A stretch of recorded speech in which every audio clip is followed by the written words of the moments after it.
दोस्तों, एक शहर की भीड़भाड़ से दूर एक झोपड़पट्टी बसी थी। चारों तरफ टीन की छतों वाले छोटे छोटे घर थे। बरसात में यह छतें ऐसे टपकती जैसे आसमान ने सारा पानी इन्हीं झोपड़ियों पर बरसाने का ठान लिया हो। वही रहता था अरमान, लगभग 19 साल का दुबला पतला लड़का। उसके चेहरे पर हमेशा एक उदासी सी छाई रहती, मानो जिंदगी ने उसके अरमानों पर ताले लगा रखे हैं। अरमान के पिता मजदूरी करते थे। कभी काम मिलता तो 2 वक्त का खाना जैसे तैसे नसीब होता, और अगर काम ना मिला तो घर में सन्नाटा छा जाता। उसकी माँ लोगों के घरों में झाड़ू पोछा करती थी। वो रोज सुबह 4 बजे उठ जाती और थक कर शाम को लौटती, लेकिन उसके चेहरे पर थकान से ज्यादा चिंता झलकती। महंगाई के इस शहर में उनका गुजारा मुश्किल से हो पाता था। बरसात के दिनों में हाल और भी बुरा हो जाता। टीन की छतों से पानी टपकता रहता। ऐसे हालात में किसी भी बच्चे का मन बुझा बुझा सा हो जाता। एक शाम अरमान घर लौटा तो देखा कि माँ थकी हुई चूल्हे के पास बैठी। पिता खाट पर लेटे हुए थे और उनकी आंखों में खालीपन झलक रहा था। आज फिर उन्हें कोई काम नहीं मिला था। अरमान ने माँ से पूछा, माँ आज खाने में क्या बना है? माँ ने थकी हुई आवाज में जवाब दिया, बेटा बस आलू की सब्जी और सूखी रोटियां हैं। जितना आटा बचा था उतना ही बना पाई हो। अरमान ने खाना खाया, लेकिन उसका मन भरा हुआ था। रोज वही हाल, कभी पेट भर खाना, कभी भूखे पेट सोना। बाहर वो जब अपनी ही उम्र के शहर के बच्चों को अच्छे कपड़ों में घूमते देखता, उनकी जेबों में पैसे और चेहरे पर हंसी देखता तो उसका दिल कचोट जाता। वो मन ही मन सोचता, काश मैं भी किसी अमीर घर में पैदा हुआ होता, तब मुझे यह सब सहना नहीं पड़ता। यह गरीबी, यह मजबूरी, यह सब नहीं होता। उस दिन भी उसका मन बहुत भारी था। उसने पिता को काम ना मिलने के कारण परेशान देखा, माँ को थकान से टूटते देखा। उसे गुस्सा भी आ रहा था और बेबसी भी। रात को सबके सो जाने के बाद वो चुपचाप घर से निकल गया। उसके कदम अपने आप शहर की सड़कों पर भड़कने लगे। रात गहरा चुकी थी। सड़क किनारे गरीब लोग चादर में लिपटे सो रहे थे। अरमान भी जाकर रोड के किनारे बैठ गया। उसने आसमान की तरफ देखा। बादलों से ढका आसमान उसे और उदास कर रहा था। भगवान ने मेरे साथ ऐसा क्यों किया? क्यों मुझे इस गरीब घर में पैदा किया? ना अच्छे कपड़े, ना अच्छा खाना, ना पढ़ाई लिखाई। क्या मैं सारी जिंदगी ऐसे ही जीऊंगा? वो चुपचाप सोचता रहा। तभी उसके बगल में सो रहे एक बूढ़े बाबा उठकर बैठ गए। उनकी आंखों में गहराई थी, जैसे उन्होंने जिंदगी के बहुत उतार चढ़ाव देखे हों। बाबा ने अरमान को देखा और नरम आवाज में पूछा, बेटा इतनी रात के यहाँ अकेले क्यों बैठे हो? सब ठीक तो है ना? अरमान ने कोई जवाब नहीं दिया। उसके मन में तूफान चल रहा था। बाबा ने फिर कहा, देखो बेटा, मैं तुम्हें बैठने से नहीं रोक रहा। तुम बैठो जितना मन चाहे, लेकिन इतना तो बताओ कि तुम्हें क्या परेशानी है? क्यों इतने उदास हो? अरमान की आंखें भर आई। उसने धीरे से कहा, परेशानी? बाबा, भगवान ने मेरे साथ बहुत गलत किया है। बाबा ने हैरानी से पूछा, ऐसा क्या कर दिया भगवान ने? अरमान ने गुस्से से कहा, मुझे गरीब घर में पैदा कर दिया। ना ठीक से खाने को मिलता है, ना अच्छे कपड़े हैं, ना पढ़ाई का कोई मौका। मैं जितने बच्चों को देखता हूँ उनके पास सब कुछ है। मैं क्यों नहीं किसी अमीर घर में पैदा हुआ? बाबा ने ध्यान से अरमान की बातें सुनी। कुछ पल चुप रहने के बाद वे बोले, बेटा एक बात कहूँ, बुरा मत मानना। अरमान ने अनमने ढंग से कहा, कहिए बाबा। बाबा ने धीमे स्वर में कहा, भगवान हमें वहाँ पैदा करता है जहाँ हमारी सबसे ज्यादा जरूरत होती है।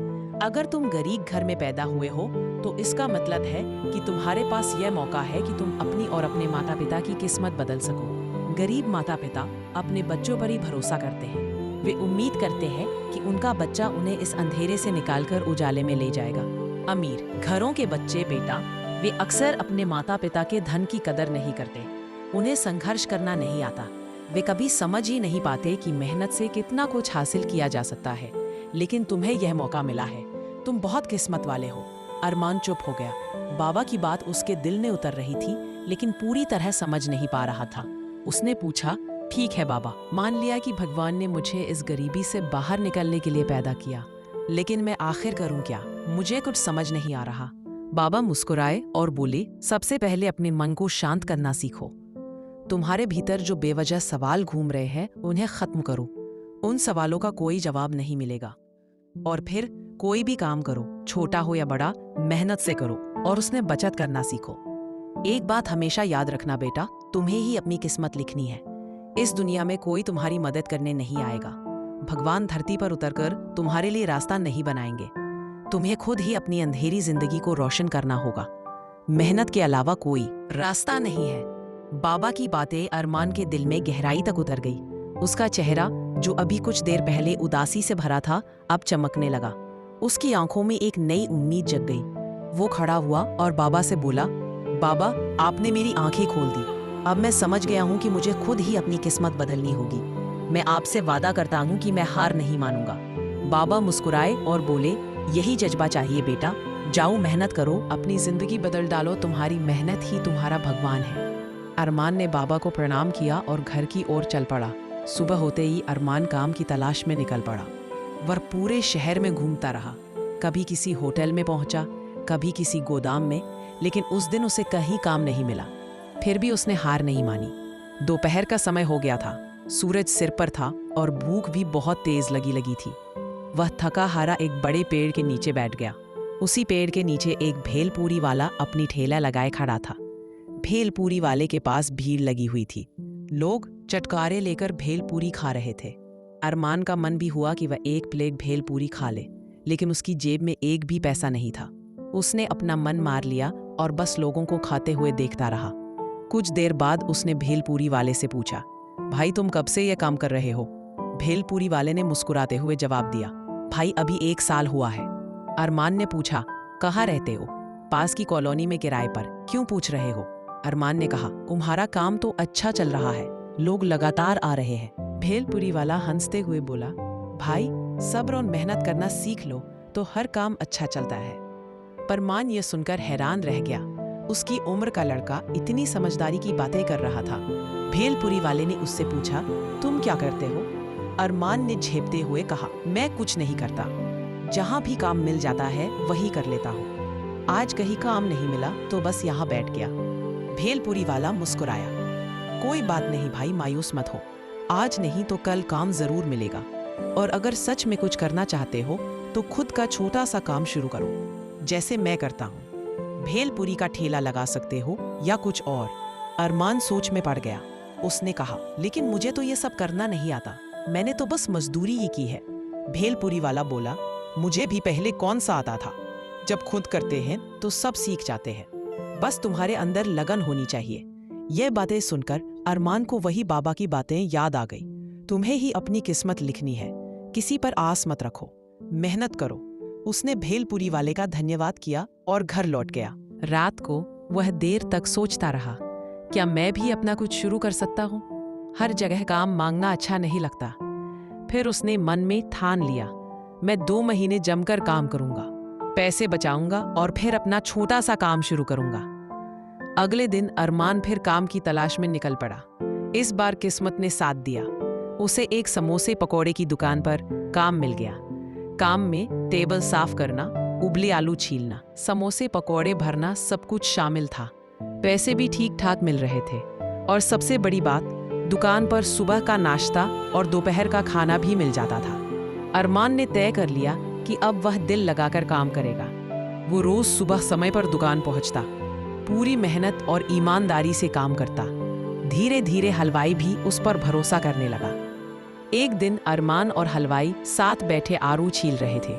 अरमान ने हिचकिचाते हुए पूछा, भाई साहब, आप इतने अच्छे हलवाई हो, अपनी दुकान क्यों नहीं खोल लेते? हलवाई ने मुस्कुराते हुए कहा, बेटा, मेरी मजबूरी है। मेरा परिवार गांव में रहता है, मेरे पास इतना पैसा नहीं कि इस शहर में अपनी दुकान खोल सकूं। अरमान थोड़ी देर चुप रहा। हलवाई ने कहा, और तुम कब तक ये टेबल साफ करने का काम करोगे? जिंदगी ऐसे नहीं कटेगी। अरमान ने गंभीरता से कहा, आप सही कह रहे हैं, इस तरह तो कुछ नहीं होगा। हलवाई ने कहा, क्यों ना तुम मुझसे समोसे और पकौड़े बनाना सीख लो। अच्छे से सीखोगे तो हलवाई बन जाओगे, अच्छी तनख्वाह मिलेगी और सही से गुजारा हो जाएगा। अरमान ने तुरंत हामी भर दी, आप बिल्कुल सही कह रहे हैं, मैं आपसे सब सीखूंगा। हलवाई की दुकान पर अब अरमान का मन पहले से ज्यादा लगने लगा था। सुबह दुकान खुलते ही वह पूरे जोश से काम में लग जाता। टेबल साफ करना, ग्राहकों को पानी देना, बर्तन धोना, सब काम बिना थके करता। लेकिन उसके मन में अब एक ही ख्याल था, मुझे कुछ सीखना है, कुछ बड़ा करना है। एक दिन हलवाई ने अरमान को पुकारा, अरे अरमान, जरा इधर आओ, आज तुम भी मेरे साथ समोसे और भरना सीखो। अरमान दौड़ कर आया। हलवाई ने आलू की भरावन दिखाते हुए कहा, देखो बेटा, ये भरावन सही होनी चाहिए, ना ज्यादा मसालेदार, फीकी, वरना ग्राहक शिकायत करेंगे। अरमान ध्यान से सुनता रहा। हलवाई ने भरावन में हल्का सा मसाला मिलाया और अरमान को चखने के लिए दिया। बताओ कैसा लग रहा है? अरमान ने चखकर कहा, थोड़ा नमक और डालना चाहिए। हलवाई मुस्कुराया, सही पकड़ा, चलो डालते हैं। फिर उसने आटे की लोई बेल कर अरमान को दी। अब इस आटे को मोड़ो और अंदर भरावन भरो। कोनों को अच्छे से बंद करो ताकि तरते समय फटे नहीं। शुरू में अरमान के हाथ कांप रहे थे। कभी समोसे की नोक खुल जाती, कभी आटा फट जाता, कभी पकौड़े खुल जाते, लेकिन उसने हार नहीं मानी। हलवाई उसे बार बार समझाता, धैर्य रखो बेटा, काम में जल्दी नहीं करनी चाहिए। हाथ जितना अभ्यास करेंगे उतने ही पक्के होंगे। कुछ ही दिनों में अरमान की पकड़ मजबूत हो गई। अब वह बिना किसी गलती के अच्छे आकार के समोसे भरने लगा था। हलवाई उसकी तारीफ करता, वाह, अब तो तू मुझसे अच्छे समोसे बना रहा है। यही लगन बनी रही तो जिंदगी में बहुत आगे जाएगा। एक शाम जब दुकान बंद हो रही थी, हलवाई और अरमान अकेले बैठे बातें कर रहे थे। हलवाई ने कहा, अरमान बेटा, मैं देख रहा हूँ कि तू मन लगाकर सीख रहा है, लेकिन ये काम करके जिंदगी भर का गुजारा मुश्किल है। तुझे एक दिन अपना काम करना होगा। जो हुनर तूने सीखा है उसी को अपना बना, वरना जिंदगी भर दूसरों के लिए काम करेगा। अरमान ने गंभीरता से पूछा, भाई साहब, लेकिन मैं करूं क्या? मेरे पास पैसे तो नहीं है। हलवाई ने कहा, बेटा, पैसा ही सब कुछ नहीं होता। सही सोच और मेहनत हो तो काम अपने आप बढ़ता है। मैं तो मजबूरी में यहाँ हूँ, लेकिन तू आजाद है। मेरी मान ये हुनर संभाल कर रख, आगे चलकर यही तुझे सफलता दिलाएगा। अरमान ने मन ही मन ठान लिया, अब मैं खुद का काम करूंगा, चाहे छोटा ही क्यों ना हो। आज मैं अगले 2 महीने लगातार दुकान पर काम किया। हर दिन वो न सिर्फ मेहनत करता, बल्कि हलवाई से काम के बारीक से बारीक पहलू सीखता। उसका सपना था अपना काम शुरू करना। माँ को जब पता चला कि अरमान पैसे बचा रहा है, तो उन्होंने प्यार से उसके सिर पर हाथ फेरते हुए कहा, बेटा, ये अच्छी आदत है। जब हम बचत करते हैं तो मुश्किल समय में संभल जाते हैं। तू जो कर रहा है, मुझे तुझ पर गर्व है। पिता भी अब अरमान की मेहनत देखकर खुश थे। वो रोज शाम को पूछते, बेटा, आज दिन कैसा रहा? अरमान मुस्कुरा कर जवाब देता, अच्छा रहा पिताजी, मैं मेहनत कर रहा हूँ, सब ठीक होगा। एक दिन दुकान में भीड़ कम थी। हलवाई और अरमान आलू छीलते हुए बातें कर रहे थे। अरमान ने सोचा कि अब अपने मन की बात कह दे। भाई साहब, मैं आपसे एक सलाह मांगना चाहता हूँ। हाँ बेटा, पूछो। अगर मुझे अपना छोटा सा काम शुरू करना हो तो क्या करूँ? मेरे पास बहुत ज्यादा पैसे नहीं है। हलवाई ने सोचा और मुस्कुरा कर कहा, देख बेटा, मैं तुझे वही बता सकता हूँ जो मैं जानता हूँ। तू समोसे बनाना सीख गया है, क्यों ना इन्हें बेचकर शुरुआत करें? अरमान ने हैरानी से पूछा, लेकिन कैसे? मेरे पास ना दुकान है ना ठेला। हलवाई ने समझाया, दुकान की जरूरत नहीं। एक टोकरी और छोटा स्टोव लिया, घर से कच्चे समोसे और पकोड़े बनाकर ले जा और बस स्टैंड या किसी भीड़ भाड़ वाली जगह पर बेच। जब ग्राहक आए वही ताजे तले हुए समोसे पकोड़े दे। देख, लोग स्वादिष्ट और गर्म खाना पसंद करते हैं। अगर तेरे समोसे और पकोड़े अच्छे होंगे तो ग्राहक खुद ब खुद आएंगे। अरमान की आंखें चमक उठी। उसे यह विचार बहुत अच्छा लगा। उसने हलवाई को धन्यवाद दिया और कहा, भाई साहब, आपने मेरी जिंदगी की दिशा बदल दी। अब मैं यही करूंगा। आज मेरा यहाँ आखिरी दिन है। मालिक ने भी सारे पैसे दे दिए हैं। आपने जो मुझे सिखाया है वह मैं जिंदगी भर याद रखूंगा। हलवाई ने उसे गले लगाया और कहा, बेटा, मेहनत करते रहना, कोई काम छोटा नहीं होता। मैं बस तुझे रास्ता दिखा सकता हूँ, लेकिन चलना तुझे ही पड़ेगा। अरमान ने गंभीरता से कहा, हाँ भाई साहब, मैं मेहनत करूंगा। अब मैं खुद के लिए काम करूंगा। अगले ही दिन अरमान ने अपनी बचत से एक छोटा स्टोव खरीदा, फिर एक मजबूत टोकरी खरीदी जिसमें वह कच्चे समोसे और पकौड़े रख सके। आलू और मसाले भी खरीदे। जब वह सामान लेकर घर पहुंचा तो माँ हैरान रह गई। बेटा, ये सब क्या करने वाला है? अरमान ने आत्मविश्वास से कहा, माँ, अब मैं खुद का काम करूंगा। समोसे और पकौड़े बनाऊंगा और बस स्टैंड पर बेचूंगा। स्कूल, अस्पताल और भीड़ वाली जगहों पर भी जाऊंगा। अब मैं दूसरों का काम नहीं करूंगा। माँ ने भावुक होकर उसके सिर पर हाथ रखा। बेटा, जो तुझे सही लगे वही कर, मेरी दुआएं तेरे साथ है। अरमान रात भर जागता रहा। उसने आलू उबाले, मसाले तैयार किए और समोसे और पकौड़े की भरावन बनाई। सुबह होने से पहले ही उसने दर्जनों कच्चे समोसे और पकौड़े तैयार कर लिए। उन्हें टोकरी में अच्छे से रखा, ऊपर एक साफ कपड़ा ढक दिया और स्टोव हाथ में लेकर निकल पड़ा। आज उसके चेहरे पर एक अनोखा आत्मविश्वास था। अब मैं अपनी किस्मत खुद लिखूंगा। सुबह का वक्त था, आसमान में हल्की लालिमा थी और अरमान अपनी टोकरी सिर पर रखे और हाथ में छोटा स्टोव पकड़े बस स्टैंड की ओर जा रहा था। चेहरे पर आत्मविश्वास तो था, लेकिन मन के अंदर हल्की सी घबराहट भी थी। यह उसकी जिंदगी की नई शुरुआत थी। बस स्टैंड पर पहुंचकर उसने एक कोने में अपना स्टोव रखा। चारों ओर लोग भाग दौड़ कर रहे थे। कोई बस पकड़ने की जल्दी में, कोई अपने रिश्तेदारों को छोड़ने आया था। अरमान ने गहरी सांस ली और अपने सामान को सही तरीके से सजाना शुरू किया। उसने पहले छोटे स्टोव पर तेल गर्म होने के लिए रखा, फिर टोकरी से 10 कच्चे समोसे निकाले। जैसे ही तेल गर्म हुआ, उसने समोसे डाल दिए। ताजे आलू के समोसे और पकौड़े की खुशबू चारों ओर फैल गई। लेकिन अरमान को समझ नहीं आ रहा था कि ग्राहकों को कैसे बुलाएं। उसने हलवाई की बातें याद की। ग्राहक को मुस्कुराकर बुलाना, आवाज में आत्मीयता होनी चाहिए। उसने हिम्मत जुटाई और आवाज लगाई, गर्मा गर्म समोसे, पकौड़े, मसालेदार समोसे पकौड़े, एक बार खा के देखिए। लेकिन शुरू में कोई नहीं आया। लोग उसे देखकर आगे बढ़ते रहे। अरमान का दिल थोड़ा बैठने लगा। उसने मन में सोचा, शायद मैंने गलत सोचा था, कोई नहीं आएगा। तभी एक बुजुर्ग आदमी जो बस से उतरकर आ रहे थे, उसकी आवाज सुनकर रुक गए। बुजुर्ग ने पास आकर पूछा, बेटा गरम तो है ना? अरमान ने तुरंत मुस्कुराकर जवाब दिया, जी चाचा, बिल्कुल गरम गरम है, ताजे तले हुए, अभी अभी आप खाइए, मजा आ जाएगा। बुजुर्ग ने 2 समोसे लेने का कहा। अरमान ने ध्यान से उन्हें पत्ते के बड़े पत्ते पर समोसे रखे, ऊपर से हल्की चटनी और मसाला डाला। बुजुर्ग ने जैसे ही पहला निवाला लिया, चेहरे पर संतोष छलकने लगा। वाह बेटा, बहुत स्वादिष्ट बनाए हैं, मजा आ गया। अरमान के चेहरे पर चमक आ गई। उसने पहली बार खुद के बनाए समोसे ग्राहक को दिए थे और उसकी तारीफ मिली थी। बुजुर्ग ने पैसे दिए और जाते जाते कहा, इसी तरह मेहनत करते रहो बेटा, तुम्हारा काम जरूर चलेगा। अरमान की हिम्मत बढ़ गई। उसने फिर आवाज लगानी शुरू की, गरम गरम समोसे पकौड़े, मसालेदार समोसे पकौड़े। कुछ स्कूल के बच्चे आए, फिर 1-2 बस यात्री। हर ग्राहक को अरमान ने बड़ी प्यार और साफ सफाई से समोसे परोसे। ग्राहक खुश होकर जाते, लेकिन दिन आसान नहीं था। कभी कभी घंटों तक कोई ग्राहक नहीं आता। गर्मी में स्टोव के सामने बैठना मुश्किल हो जाता। टोकरी सिर पर उठाए घूमते घूमते कंधों में दर्द हो गया। अरमान को भूख भी लगी थी, लेकिन उसने सोचा, जब तक सब समोसे और पकोड़े नहीं बिक जाते तब तक खुद नहीं खाऊंगा। शाम तक उसके सारे समोसे और पकोड़े बिक गए। हालांकि उसने ज्यादा नहीं कमाया था, लेकिन इतना था कि घर का खर्च निकल सके। घर पहुंचकर उसने पैसे माँ को दिए। माँ की आंखों में खुशी के आंसू थे। बेटा, यह तेरी मेहनत का पहला दिन है, भगवान तुझे और तरक्की दे। अरमान ने भी मन में सोचा, आज मैंने समझ लिया कि मेहनत का फल कितना मीठा होता है।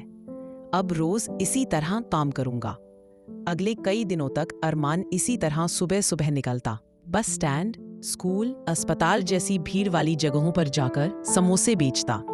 कभी ग्राहक ज्यादा मिलते तो दिन अच्छा निकलता, कभी बारिश हो जाती और समोसे बिकने से पहले ही भीग जाते। कभी कोई ग्राहक बिना पैसे दिए चला जाता, लेकिन अरमान ने हार नहीं मानी। उसने खुद से कहा, मुश्किलें आएंगी लेकिन मैं रुकूंगा नहीं। वह हर ग्राहक को मुस्कुराकर सेवा देता। धीरे धीरे लोगों को अरमान के समोसे पसंद आने लगे। कई लोग उसे पहचानने लगे, अरे ये वही लड़का है जो बस स्टैंड पर स्वादिष्ट समोसे पकौड़े बेचता है। एक रात घर पर खाना खाते समय अरमान ने पिता से कहा, पिताजी, आप दिन भर मजदूरी की तलाश में भटकते रहते हैं, लेकिन कई बार काम नहीं मिलता। क्यों ना हम दोनों मिलकर यही काम करें? अब हमारी कमाई ठीक हो रही है, हम मिलकर इसे और बढ़ा सकते हैं। पिता की आंखों में आंसू आ गए। उन्होंने भावुक होकर कहा, बेटा, मैं तो सोच भी नहीं सकता था कि तू मुझे अपने साथ खड़ा करेगा। तूने मेरा सीना गर्व से चौड़ा कर दिया। कल से हम दोनों साथ काम करेंगे। अगले दिन से पिता भी अरमान के साथ निकलने लगे। उन्होंने एक और स्टोव और टोकरी खरीद ली। अब दोनों अलग अलग जगह जाकर समोसे पकौड़े बेचते। अरमान बस स्टैंड पर रहता। पिता कभी अस्पताल के पास जाते, कभी रेलवे स्टेशन। काम का दायरा बढ़ गया, ग्राहकों की संख्या भी बढ़ी। अब घर के हालात पहले से काफी बेहतर होने लगे। पूरा साल यूं ही मेहनत में बीत गया। अरमान और उसके पिता ने मिलकर इतना पैसा जोड़ लिया कि घर में कुछ सुधार कर सके। पिता ने कहा, बेटा क्यों ना आप घर को ठीक कर लें। बरसात में टिन की छत से पानी टपकता है। अरमान ने गंभीरता से जवाब दिया, पिताजी हम छत को जरूर ठीक करवाएंगे, लेकिन साथ ही इस काम को भी आगे बढ़ाना होगा। कब तक हम टोकरी सिर पर उठाकर घूमते रहेंगे? अब हमें एक ठेला लेना चाहिए। पिता ने सहमति जताई। तू सही कह रहा है बेटा। कुछ दिनों बाद उन्होंने एक मजबूत ठेला खरीद लिया। अब बस स्टैंड पर वही ठेला लगाते, लोग आराम से बैठकर खाते और मुस्कुराते हुए जाते। अरमान को महसूस हुआ कि उसकी मेहनत रंग ला रही है। वो मन ही मन बोला, अब हमें आगे बढ़ना है।